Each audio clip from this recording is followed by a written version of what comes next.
बिस्मिल्लाहिर्रहमानिर्रहीम अस्सलाम वालेकुम। आज हम बात करेंगे मॉड्यूल्स के बारे में कि मॉड्यूल्स क्या होते हैं और किस तरीके से क्रिएट किए जाते हैं। कुछ मॉड्यूल जो है वो बिल्ट इन होते हैं। हमारे पास जो है जो नोड जैसे वो हमें बिल्ट इन मॉड्यूल्स देता है, वो मैं आपको दिखा देता हूँ। ये आपके पास जो है, अगर मैं आपको यहाँ पर देखें तो इस जगह पर ये बिल्ट इन मॉड्यूल्स हैं, उनको आप इस्तेमाल कर सकते हैं रिक्वायर के ज़रिए। और अगर आप करना चाह रहे हैं कि अपने खुद के मॉड्यूल बनाना, ये सारे जो है मॉड्यूल्स हैं, ये नोड जेएस के अपने खुद के बनाए हुए मॉड्यूल्स हैं, आप इनको इस्तेमाल कर सकते हैं।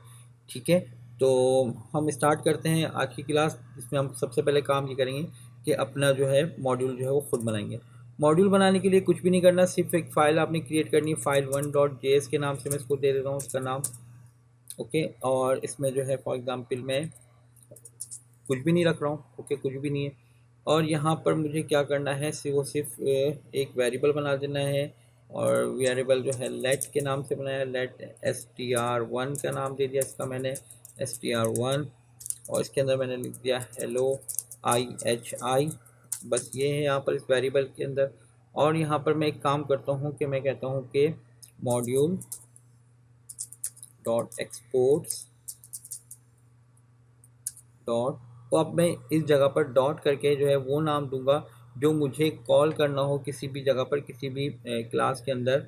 मैं इस मॉड्यूल को कॉल करना चाहता हूँ, इस फंक्शन को, इस वेरिएबल को कॉल करना चाहता हूँ, तो मैं इस वेरिएबल का नाम दूंगा। तो ये जो है आपका, मैं यहाँ पर कह देता हूँ इस जगह पर my_str1 जो है इसका नाम होगा, जो मैं जहाँ पे भी कॉल करूँगा। और इसके अंदर क्या स्टोर होगा, इसके अंदर स्टोर होगा इस वेरिएबल को हम स्टोर करेंगे। यानी कि जब भी हम किसी दूसरी फाइल से my_str1 को कॉल करेंगे, तो इसका मतलब ये होगा कि ये str1 जो है ये कॉल हुआ करेगा। कंट्रोल एस सेव करा, बस यहाँ पर ये काम करना है। अब यहाँ पर index.js के ऊपर मुझे इस फाइल को, जो फाइल 1 है, इसको मुझे कॉल करना है। तो इसके लिए मैं क्या करना पड़ेगा, मैं कांस्टेंट एक वेरिएबल बना लेता हूँ, उसका नाम मैं x लिख देता हूँ। x इक्वल टू मैं लिखूँगा रिक्वायर के अंदर मैं लिखूँगा file1 डॉट स्लैश करके। डॉट स्लैश का मतलब क्या है कि मैं अपने ही करंट फोल्डर के अंदर बात कर रहा हूँ। अगर मैं कोई एक फोल्डर के अंदर एक और सब फोल्डर बनाकर उसके अंदर फाइल लिखता, तो फोल्डर का नाम लिखकर फिर जो है मैं जो भी अगर उसके अंदर फाइल होती है, मैं वहाँ पे यहाँ पे नाम लिखता। तो मैंने डॉट स्लैश क्या मतलब, एक सेम फोल्डर पर ही मुझे फाइल मेरे पास रखी हुई है, तो मैं यहाँ पर क्या करूँगा कि डॉट स्लैश करूँगा और यहाँ पर फाइल का नाम आ गया, मैं एंटर कर दूँगा, ये मेरे पास आ गई फाइल। यहाँ पर ये आगे मैं कहता हूँ कंसोल डॉट लॉग में मुझे दिखाओ कि एक्स के अंदर क्या क्या चीज़ें मौजूद हैं। तो मैं यहाँ पर इसको रन करता हूँ, तो मुझे यहाँ पर पता चलेगा कि my_str नाम का एक वेरिएबल है जिसके अंदर एक स्ट्रिंग वैल्यू मौजूद है। इसी तरीके से अगर आप चाहें तो लेट, मैं कहता हूँ कि int1 करके एक वेरिएबल में बनाता हूँ, इसके नाम में स्टोर कर रहा हूँ 1 2 3 4। ओके, और मैं इसको यहाँ पर कॉपी कर लेता हूँ और इसका नाम मैं लिख देता हूँ my_int1 कर देता हूँ। और इसका कॉल होगा कौन सा, int1। यानी कि ये वेरिएबल ये कॉल हुआ, और जो बाहर से मैं कॉल करूँगा उसका नाम क्या होगा, my_int1 होगा। तो यहाँ पर अगर मैं इसको अभी रन करूँगा तो मुझे पता चल जाएगा यहाँ पर इसके अंदर देखिए दो वेरिएबल्स मौजूद हैं।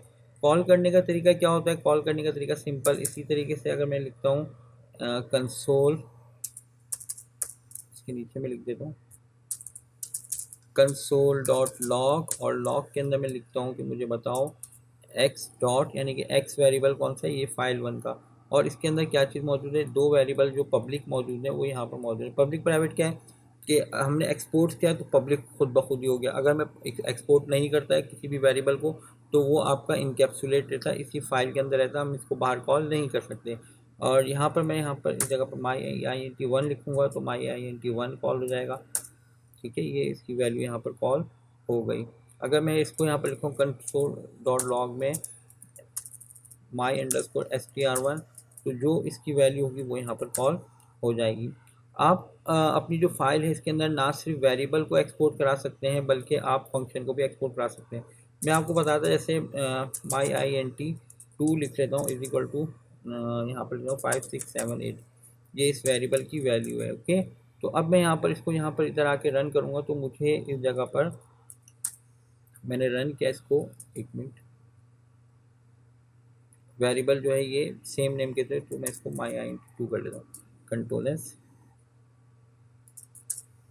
मैंने इसको रन किया तो देखें यहाँ पर जो मुझे बता रहा है कि इस जगह पर आपके पास जो वेरिएबल है वो my_str1 है, और माई int1 है, जबकि हमारे पास एक और वेरिएबल भी क्रिएट हुआ है वो यहाँ पर नहीं दिखा रहा। उसकी वजह ये कि हमने यहाँ पर एक्सपोर्ट नहीं किया है, और एक्सपोर्ट ना करने की वजह से ही हमारा ये वेरिएबल जो है वो इनकैप्सुलेट हो गया अपनी फ़ाइल के अंदर ही, और ये पब्लिक नहीं हुआ है। तो इस तरीके से आप जो है पब्लिक करके एक्सपोर्ट करके पब्लिक कर सकते हैं अपने वेरिएबल और फंक्शन को। फंक्शन किस तरीके से एक्सपोर्ट होता है, बिल्कुल सिंपल है। मैं यहाँ पे कहता हूँ fun1 एक वेरिएबल बनाया, इसके अंदर फंक्शन मैं कहता हूँ कोई मैसेज आ जाए, ओके, कोई वेरिएबल में, और फंक्शन इस तरीके से एरो वाला मैंने बना दिया, और मैंने कहा कंसोल डॉट लॉग में मैं कहता हूँ MSG प्रिंट हो जाए, MSG कंट्रोल एस, यानी कि इस फंक्शन को जब भी कॉल किया जाएगा बाहर से और उसके अंदर कोई वैल्यू पास की जाएगी तो यहाँ पर ये प्रिंट कर देगा इस जगह पर। तो हम यहाँ पर जाते हैं, हम लिखते हैं module dot exports dot my under score fun1, इसको कह देता हूँ, और इज इक्वल टू इसके अंदर क्या स्टोर होगा fun1, यानी कि इस फंक्शन का नाम, यानी कि इस वेरिएबल का नाम जिसके अंदर ये फंक्शन पूरा का पूरा स्टोर हुआ है।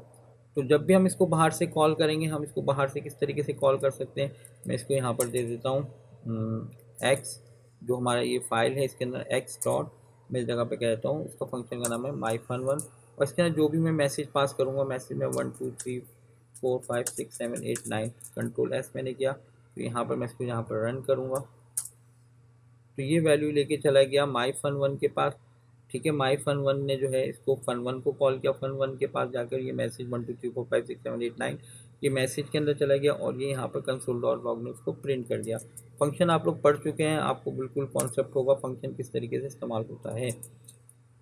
आप इसको जो है एक काम और भी कर सकते हैं कि आप पूरा का पूरे मॉड्यूल के अंदर ही, आप अगर चाहते हैं कि कोई वेरिएबल ना बने, वो पूरा मॉड्यूल ही हमारा एक्सपोर्ट हो जाए, जो भी कैलकुलेशन हो सिर्फ एक ही फंक्शन जो है वो एक्सपोर्ट करना चाह रहे हैं, तो उसके लिए आपको क्या करना होगा, आप यहाँ से जो है देखिए ये चीज़ तो आप लोगों को बिल्कुल समझ में आ गई होगी।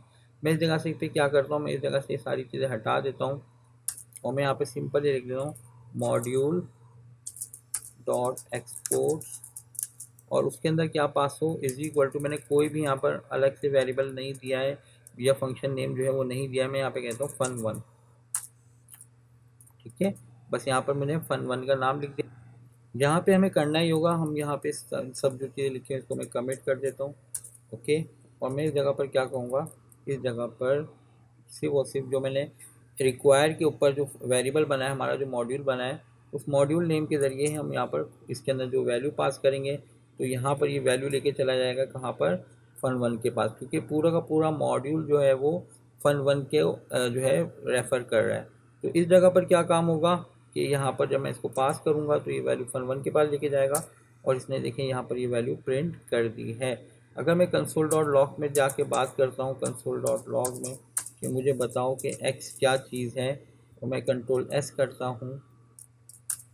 ठीक है, तो यहाँ पर इसने बताया कि fun1 ये जो फंक्शन है ये आपके पास एक मौजूद है fun1 का, बस वही यहाँ पर इसके अंदर मौजूद है इस फाइल 1 के अंदर। इसी तरीके से मैंने आपको बताया था कि यहाँ पर इतना मॉड्यूल बहुत सारे हमारे पास मौजूद हैं, तो जिसमें से आपके पास ये देखें सारे के सारे जो फाइल्स के हैं और जो मुख्तलिफ मॉड्यूल्स हैं इसके अंदर नोट के अंदर मौजूद हैं। तो अगर आप चाहते हैं किसी के मॉड्यूल के बारे में इसको वर्क करना, आप इसके डॉक्यूमेंटेशन भी पढ़ सकते हैं। जैसे मैं एक FS जो फाइल सिस्टम का एक मॉड्यूल है वो मैं बनाता हूँ, ये बाय डिफ़ॉल्ट है, तो मतलब एम्बेडेड है नोट के अंदर, और तो इस जगह पर जो प्री डिफाइन है, तो इस जगह पर ये एक्स के अंदर इसकी वैल्यू चली गई, और मैं यहाँ पर इस जगह पर अगर मैं देखना चाहूँ कि ये एक्स के अंदर क्या क्या चीज़ें मौजूद हैं तो मुझे बता देगा इस फाइल सिस्टम के अंदर कौन से फंक्शन जो है पब्लिक वेरिएबल और फंक्शन मौजूद हैं। ये सारे इसने बता दिया यहाँ पर से लेके यहाँ तक, और आप चाहें इसकी डॉक्यूमेंट्स वगैरह पढ़ के जो फाइल सिस्टम वगैरह को यूज़ कर सकते हैं। तो बस ये थी आज तक की क्लास, अभी तक के लिए इतना ही। खुदा हाफिज़।